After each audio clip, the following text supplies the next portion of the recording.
here today. So tell me a little bit about yourself and your background. Where are you from originally? Originally from Michigan, but after high school, moved out to New York, and then out to LA. What'd you love about New York? Everything,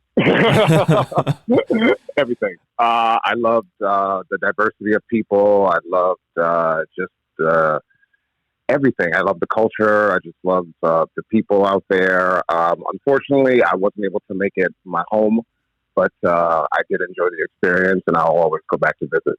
So, So tell me a little bit about your journey. You're really well versed in a lot of media aspects. So yeah. tell me what's your number one passion in the industry?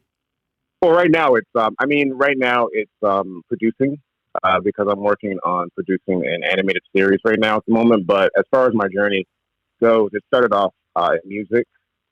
I became a top 10 best-selling. I'm sorry, top 10 uh, number 6 Billboard dance charts for a track called "Last Night a DJ Saved My Life."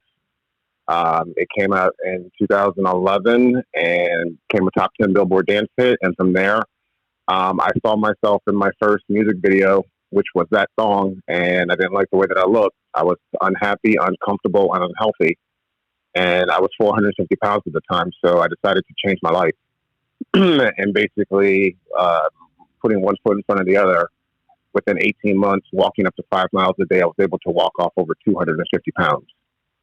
How are you able to stay on track to lose that weight? Because even myself, like I'll get into a little groove and start exercising, and then I'm back to drinking soda every day. No. What worked for me was just realizing what was important, and I really wanted to get the weight off of me once and for all. I mean, I've been heavy all my life, so to finally have this breakthrough, and it's kind of like this life changing experience in LA. It was just kind of just realizing what was important. I didn't want to go back to the way that I was, so I just made sure I just kept every day at the forefront, just kept going at it every single day, and just wouldn't give up. And even now, I mean, I have my moments now where I slack a little bit, but I make sure I get back on the wagon. And I always tell people, if you fall off, just get back on. I know it's a lot harder to get back on, but once you get it going again, you'll start getting that motivation again. You'll start remembering what it was like to, when you started, and that's kind of what I do. I always think back, I'm like, boy, if you hadn't made that first step, you wouldn't be where you're at right now. So keep it moving. Seriously, you know what I mean? Yeah. And so, yeah, I just kind of keep that at the forefront, just remind myself. I'm like, why'd you start? We're like, okay, I remember. Okay, we're good. So, you just got to give yourself a little pep talk and a little motivation to keep going, but you can keep going. But then after that weight loss experience, and on top of that, I lost it all by shopping for healthy foods at a 99-cent store. So being unemployed and stuff like that, I had to find a way to survive. And I was able to buy fruits and vegetables from the 99-cent store for less than $40, basically $40 a week on food. That's what I spent. Now, Wow. from there, I started to write a book. So I wrote my first book called Balance and Scales, which you can find on Amazon. And I became a bestseller in 4 hours on Amazon. Congrats on that.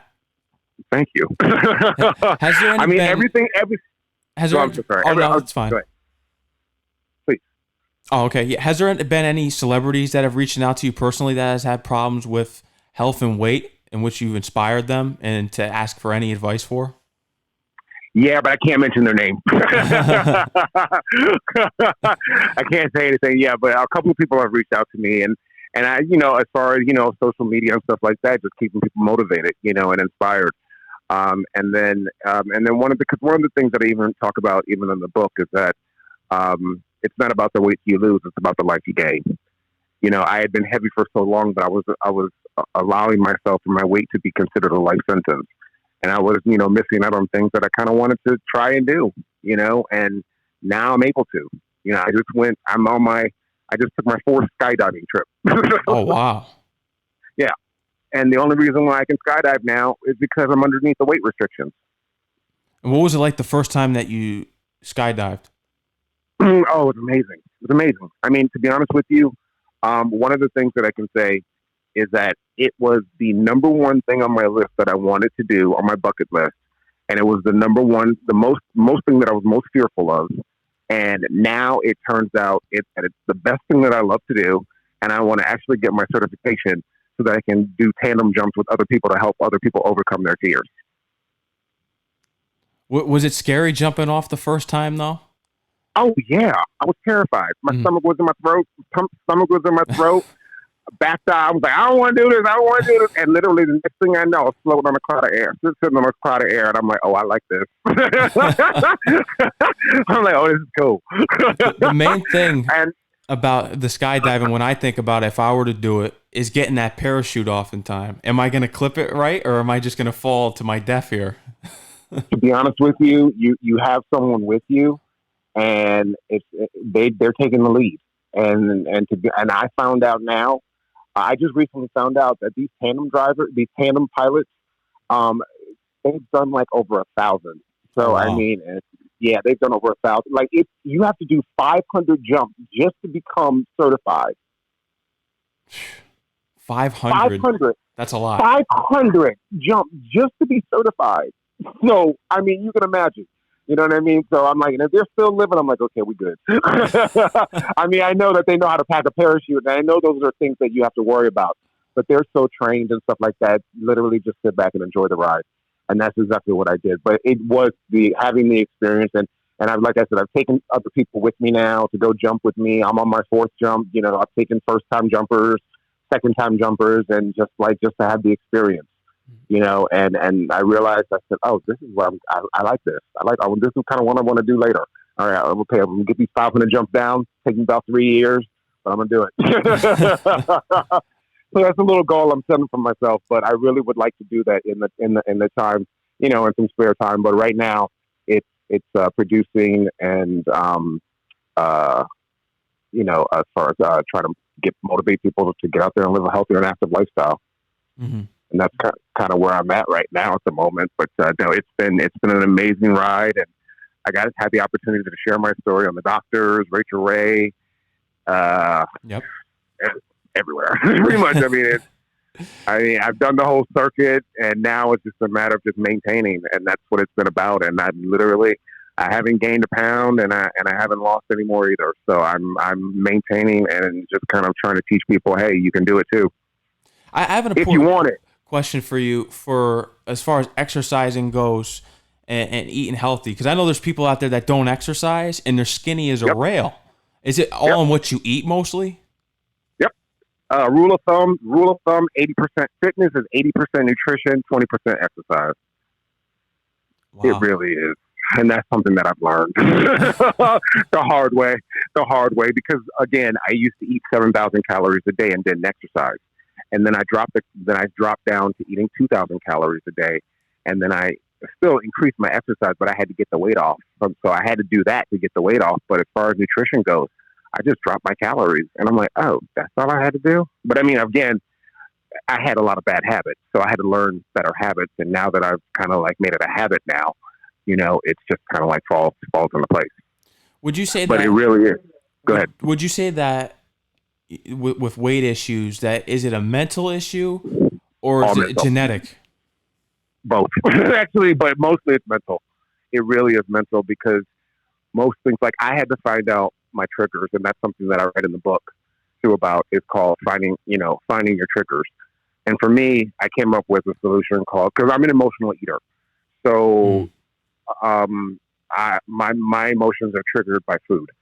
So, or food is triggered by emotions. So basically, I came up with a system called the 3 W's, and that is what, when, why. So anytime I want to go grab some junk food or anything like that, I literally will sit there and put myself in check and go, what? What is it? Bag of Doritos. All right. When you want it? I want it now. and then I go, why?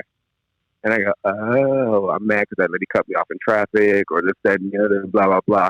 And then once I realize that, oh, it was in the past, it's gone, the situation's done, and then I kind of like psychoanalyze myself. And then once I put myself in check and realize, you don't need this, you know, and I put it back and go get some fruit. Mm-hmm. So really, to be honest with you, it really is a mental thing. because I had to figure out, and that's the thing is most people don't take the time to figure out the reasons why they do what they do and the cycle that they get themselves in. But I really did have that opportunity during the 18 months to figure out why was I doing what I was doing? Because I was like literally, naturally, I would just gravitate towards junk food. Like I would go inside a McDonald's or go through the drive-through, and they knew my voice through the intercom. They're like, "Hey, Papa Joe, the usual." Yep. You know what I mean? It was that bad. Like I gravitated towards just the unhealthy things naturally. So to figure that out, I was like, "Why are you doing this to yourself?" Because I was basically killing myself slowly by food. You know, unfortunately, I don't have any heart disease, diabetes, high blood pressure, or anything like that. I was able to escape all that. So I was like, "Whew." But I do say that I was two cheeseburgers away from a heart attack. Wow. Yeah. And I think you serve as an important inspiration to people out there, especially with your book and your life story about how you lost the weight. Because there's a lot of people that can't lose it. And someone I'll bring up, because my show focuses on hip hop, and I'm a big fan of, is rest in peace to Big Pun. He was someone that battled obesity issues, and he lost 100 pounds. And one of his songs, he even said that. I think it was his song. I can't even think right now. It has I forget the song exactly. It's off of Yeah Baby. Can't think of it at the moment. But he even said he lost 100 pounds. And then, in the matter of no time, he's dead. Yeah. Yep. But the thing is, you know what? To be honest with you, you have to, for anyone who's overweight, you know, I hate to say it, but there is something, you know, that's kind of like off balance. You know, in my opinion, we're not meant to be that heavy, you know, and just kind of walking around. And I hate to use this term loosely, but kind of like blobs, to be honest with you. And the reason why I can say that is because I was heavy. I know what it was like to be heavy. I know what it's like to be picked on. I know what it's like to get in those moods where you just feel like you're not worthy enough, you're not loved, you have low self-esteem and all that stuff like that. And I turned to food. The food was my drug of choice. You know, just like anybody else, some people turn to music, some people turn to drugs and alcohol. Mine was food. I learned about that in my gym class, too. For my physical education class in high school, I heard that foods basically became a vice. Yeah. And that's what it was for me. That's why I say I'm an emotional eater, because my emotions were tied immediately to food. So however I'm feeling, if I'm feeling good, hey, let's have a salad, you know, or hey, let's, you know what I mean? Or if I'm feel like, you know, let's have pizza, let's have, you know what I mean? So if I'm feeling bad or whatever like that, it was always tied to something like that. But I had to realize that, and that's what I put myself through, you know, kind of like that self-discovery and kind of finding out like, oh, this is your problem. But once you're able to break that cycle, and the problem is most people aren't taking the time to do so. But I encourage people to do that, because that's what you'll find out where your flaws are, you know, and some of the things that you do, you know, and it can be anything from eating habits, relationships, career, you know, maybe, you know, and that's the thing is other things will affect other things. I was in an unhealthy relationship. I ate. I was in a bad career choice. I ate. You know, I wasn't happy with the things that were going on in my life. I ate. So again, it was that fight. Mm-hmm. Yeah. But, you know, once I figured it out, I'm like, got it. I was able to start making changes. You know what I'm saying? And I really do believe that if you take the time for that self-discovery, and I know it's a bitch, but you have to do it. You know, it's just finding out who you are as a person and just kind of loving yourself even more. And that's what it's all about that self-love. And that's what I had to learn how to do, you know, is learn to love myself even more inside and out.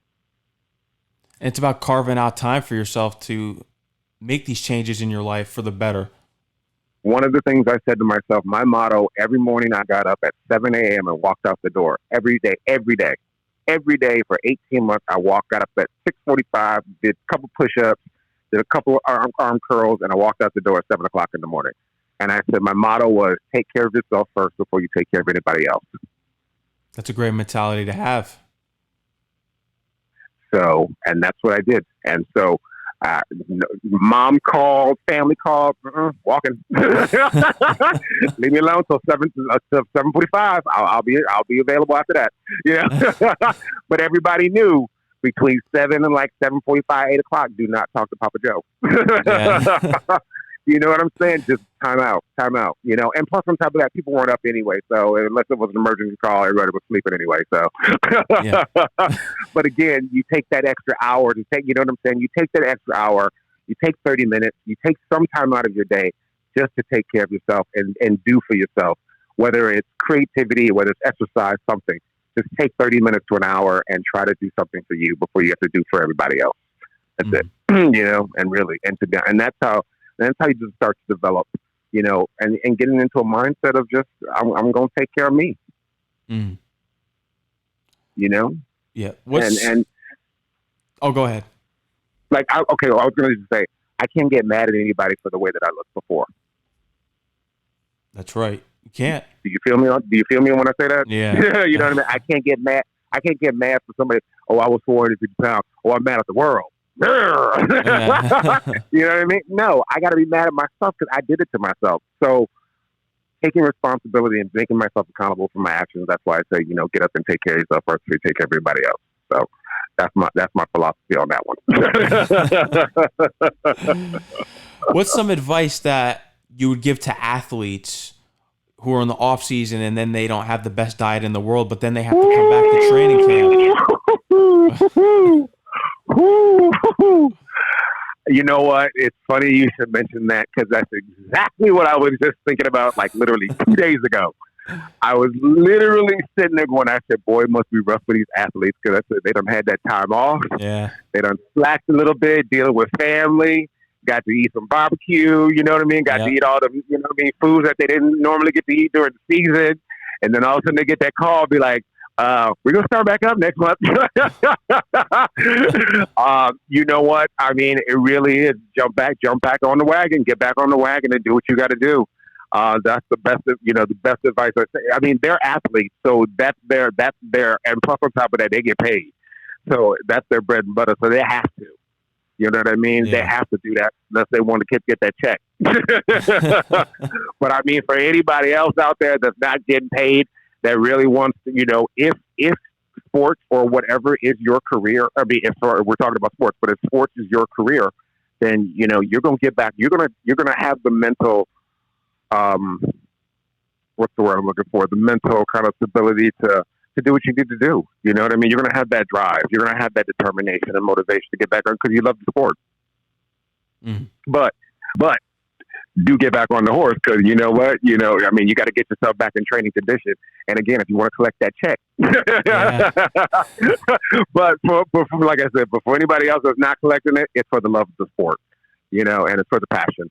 And then also just for your mental well-being, you know, and just get back into it get back into stride, you know, and just pushing yourself to do it. And you can, because I mean, that's exactly kind of, I took some time off.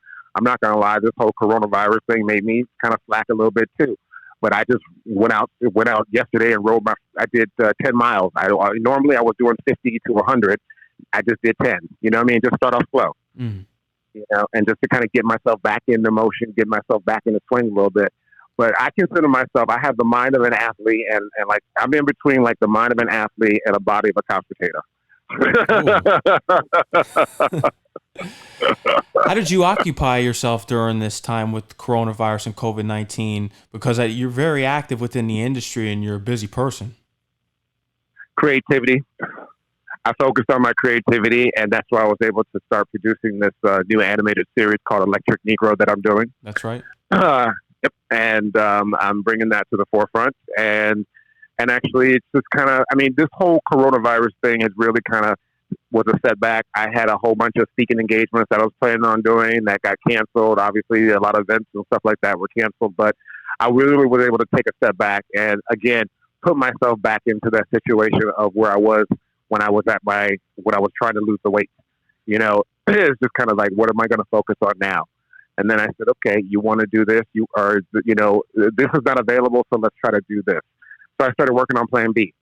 And that was with the show and just kind of bringing that to the forefront and really kind of developing this. And so now it's under development, and I've just really been excited about it. The opportunity, you know, I've got an opportunity to pitch it to networks right now at the moment, but I really am just focused on my creativity and still exercise and health and wellness and stuff like that. But I've been telling people is to find something that they're passionate about while they're stuck at home. Mm-hmm. That was the most important thing, occupying yourself. Yep. Yeah. I mean, you can't really look. We're going to be stressed about bills. You can't really focus on that. You're going to be stressed about, you can't be stressed about your health and wellness because you can be snacking during downtime and stuff like that. So find something creative and passionate, or something you may be passionate about. Pick it back up. I started working on my second book as well. Oh, really? So I'm started working on my second book. I'm doing the TV show.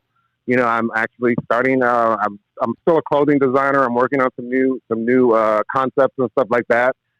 So I mean, I'm just really kind of occupying my time with the creativity while I have this downtime, and I'm finding I call it my pet passion project. You know what I'm saying? And just kind of focus on those. And really, to be honest with you, they're starting to grow. So I'm like, okay, I'm like going to run with it. So I'm taking full advantage of the opportunity. Plus, on top of that, being a writer and kind of stuff like that, I'm isolated a lot anyway. So the whole stay at home stuff, I'm kind of cool with it anyway.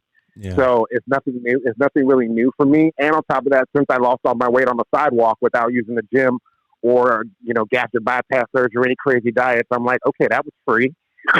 You know what I mean? Yeah. So I'm like, I'm pretty much every obstacle that has come in my way of COVID really has not been an obstacle, because I'm like, I can still walk, I can still go bike ride, I could, you know what I mean? And I've been healthy at home the whole time while I was even lost the weight. Okay, I can do this shit. I mean, I can do this again. I'm like, this ain't nothing new. No. Only thing I gotta do is protect myself, wash my hands. Yep. That's it. And social distance too. Yeah, but I mean, I'm telling people, find that passion project that they are excited about and kind of take that time, because you can't stress about any other stuff right now at the moment, and just really kind of focus in on what you have to take care of for you right now. And whether it's you or your family, just remember, the acronym that I have is WIN. WIN. What's important now? Yeah. Your family and yourself. Yep, and that's what you focus on right now. Because right now, before things get out of control, and who knows where it's going to go from here. You just got to protect yourself. And right now, you have to do it. And on top of that, because coronavirus is disproportionately affecting people within the African American community with heart disease and obesity as well. There was just a study that just said that the vaccine might not work on people that are obese. Ugh. Yeah. That's news to me. I haven't heard that. Yeah, Google it. It just came out like 2 days ago saying that obese people might not be receptible to the vaccine at all. I'm like, oh. I'm like, phew. Yeah. I'm like, phew. But again, now I can teach, if that is the case, people, we need to get up on it and jump up on it and start being a little bit more healthier, because these are all preventable measures so that you're able to fight the virus in the future. And like I said, there's no outcome right now, and things are out of control right now with the spreading of it and this, that, and the other, and you don't know who has what, this, that, and the other. So to really protect yourself is to really start taking, those preventable measures to be healthy, and that's kind of where I'm at. That's where I'm at through this whole COVID thing. Is like, okay, I'm just going to stay healthy, take my vitamins, and do what I need to do to stay healthy. Yeah. That's what you have to do. What will the second book be about? Actually, that's a whole other story. I was diagnosed with stage 4 cancer. I'm sorry to hear that. No worries. After my weight loss. I have been fighting cancer for the last 3 years, surviving but fighting at the same time. For the last 3 years. After my weight loss, I went through a little bit of a depression because I was in a brand new body. And I didn't know who that body was. So my second book, and then I went through a small depression, and I ate M&Ms for 6 months straight every day. Mm-hmm. So my body wasn't able to handle the cancer. My body wasn't able to handle the sugar intake that I was doing, and I formed a tumor. And so, my second book is about surviving cancer and how I've been dealing with that, and kind of going through that. But that's where I'm at right now, and I stay optimistic and positive in every way, shape, or form, and I'm going to beat whatever's coming my way. So That's what book number 2 is about. I'm going to be very interested to read that. Would you say in defeating cancer, it's all about your mindset? Just never give up. Yep. Like I said, I've been fighting it for 3 years, and I've had friends that have just given up and just said, I can't do it anymore. And it's just with the battle. And it is finding the right medicine and the right, treatments that will help you to survive. But I'm kind of living proof of that. I was given a 6-month, part of my story is that I was given a 6-month, when I was diagnosed with the stage 4 cancer, I was given 6 months to live. Wow. So I'm going on 3 years now. I don't really like how they give you that time frame, because I feel as though I don't either. I feel as though it's in your head. Oh, well, I'm going to be gone in 6 months. That's not right. Yeah, I know. But the prognosis of where it was with the size of the tumor that I had, the disease itself, I to be honest with you, I have a very rare type of cancer. Literally less than 2% of people get it in the world. Mm-hmm. So basically, we're talking out of everybody in the world, we're talking like 20,000 people get it. That's it. But it's a very aggressive cancer, and literally the range mortality is about 6 months to a year if you're at stage 4 if you catch it. So that was pretty much the prognosis that I was given at the time. But yeah, I've been fighting that, and it's been my mindset in treatment. And I've been off and on chemo. I've been off and on different types of oral chemos and clinical trials, and I'm still fighting. So that's what book number 2 is about, is just the fight and the persistence of what I've had to deal with this battle of cancer. So first book's weight loss, second book's cancer. Literally, it's like, okay, all right, that's what I got. All right, let's go. So, and I'm just a fighter. So, and that's just who I am, as just my determination, and I just refuse to give up. So I'm like, okay, what's next? So I'm like, and it hasn't hindered. I haven't stopped. I may have had to do a couple, chemo treatments here and there, and it may have knocked me down for a day, but I get back up. I'm literally like Alex Trebek and just get back up and go back on. Next question. Yeah. You know what I mean? Yeah. I'm not going to let it stop me. I'm not going to let it stop me doing what I'm going to do on a daily basis for my life, and just continue to live. So I consider myself a survivor, and I want to teach other people how to survive too as well, and not to give up. And one of my quotes that I say, hope doesn't give up, and neither should you. That's important. I think you're a real inspiration out here. Just your life story in battling cancer and the weight loss thing. I think you're one of the most inspirational stories out there, just to keep going no matter what. Just push through it. Don't let nothing knock you down. That's it. I mean, look, people going to get in the way, and that was the problem, was I was letting people and the stresses of the world get in my way. And I'm like, nah, we good. You know what I mean? Yeah. And once I figured all that, I'm like, nah, I can't let. And the thing was the environment, and like I said, the stresses of my job, stresses of my girl, stresses of people, stresses of being bullied, stresses of being heavy. All that stuff just took a toll on me, and I felt like, just a small little ant. And I said, you know what? No more, I'm done. Because I had been through all of that, and I'm like, if you can go through all of that, you know what I mean? Yeah. Out of everything that I've already been through, I'm like, nothing more can knock me down. I'm already, you know what I mean? No. So that's been my mindset all the way, as far as the way of fighting things, and just, but right now, to be honest with you, I want to leave a legacy behind, and that's why I'm doing the whole animated series with Electric Negro, and really want to motivate people to, inspire to kind of talk about our differences and our similarities at the same time. I've got a great cast coming up. I've got Denzel Whitaker from Black Panther. I've got AJ McClain from the Backstreet Boys. I've got other celebrities that have come on board, and I'm really excited about that opportunity as well. But I'm going to leave a legacy behind. I'm going to keep fighting at the same time. And we're going to be right there watching you do it. When That's can it, we brother. expect? Yes. Please, everybody check out electricnegro.com. That's where it's at, Okay, yeah, because I was going to ask you when we can expect to see this. Yep. Right now, it's in development. I'm actually, because of the whole coronavirus production and everything was pushed back, but things are starting to pick back up again. I'm actually hopefully going to be sitting at the table within the next couple of weeks, talking to some networks and seeing where I can find a home for it. But anybody else that's on board, as far as I'm putting out little inserts and stuff like that, and just fan based stuff that's been people that have associated with the brand. But if, on Instagram, it's at the Electric Negro. On Facebook, Electric Negro, or they go to electricnegro.com, and that's where everything's at. And just find out more about it. And like I say, it's controversial, unapologetic, and thought provoking, and hilarious. Seriously, you know what I mean? Well, with Electric Negro, hello, you know what I mean? Hello, But I always joke and say Black Lightning and Black Panther are taken, so I'm coming out with Electric Negro.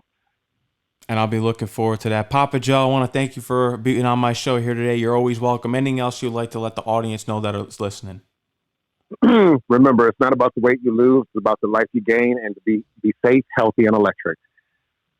And there you have it. And in the Big Pun song I was talking about is "It's So Hard" featuring Donald Jones. It just came to me. That's what happens sometimes. It's life. Oh, that's right. That's the track. Yeah. That's the track. Yeah. Oh, and by the way, I would love to send you a care package because my mama said don't come empty-handed when somebody offers you opportunity.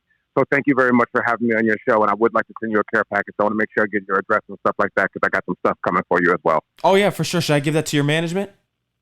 Actually, yeah. Just you want to email? You got his email, right? Yeah, I have his Dominic? email. Yep. Yeah. What's your shirt size, by the way, too? 2XL. Perfect. Yep. Got you. All right. Thank you. Yep. I'll be wearing that promoted on the show. So send me that. Send me your shirt size and your address, and I got some stuff coming for you.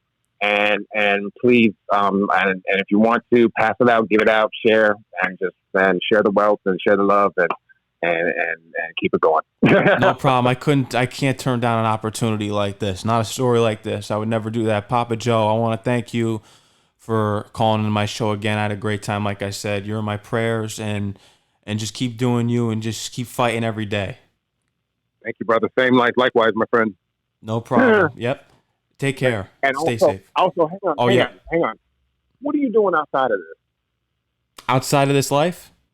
What are you doing outside of the show? Preparing for my future shows in the week, pretty much. School. Okay. You have a really unique voice. I like your voice. Oh, thank you. Would you be interested in doing a character or a walk-on role or anything like that? Oh, I'd have to talk to you about that. Yeah. Okay. I would. I appreciate that. You have my number. You have my number, right? Yeah. Oh, I actually don't even need to text your management because I'm on the phone with you now. So yeah, I could just send everything over to you. Just text me. Yeah, I'll just text you then. Oh, just text me there. Yeah, please. No, because I really would like to talk to you. You have a really interesting, unique voice. I like it. Oh, thank you. I appreciate it. I do. Because I'm visualizing some other. I'm working on some other characters that we're trying to get into development right now and bring it to the forefront for the show. And I'm listening to your voice, and every time you talk, I just keep seeing the visual of the character, one of the characters that we are trying to implement right now at the moment. So I just would love to talk to you further. But I have your number now. But yeah, I would love to talk to you sometime within the next couple of weeks. Oh yeah, for sure. Yeah, my line will be open. Okay. For you. Please. And also, send me text me your shirt size, address, and if you could text me all your handles, so when you do put out the show, I can just promote the hell out of it. Oh yeah, for sure. I'll be putting it out tonight. I usually edit because it's live right now on my YouTube channel, but then I take it down and then I do some editing and I put the final revised version up there. Yeah, just send me the links and wherever you want me to post it, and I'll pump it out. Yeah, perfect. I'll do that tonight. I'll send everything your way. Papa Joe, I want to thank you again for. Thank you so much, brother. Yep, no problem. You too. Take care. Stay safe. I'll be in touch. You will. All right. Bye-bye. Bye-bye.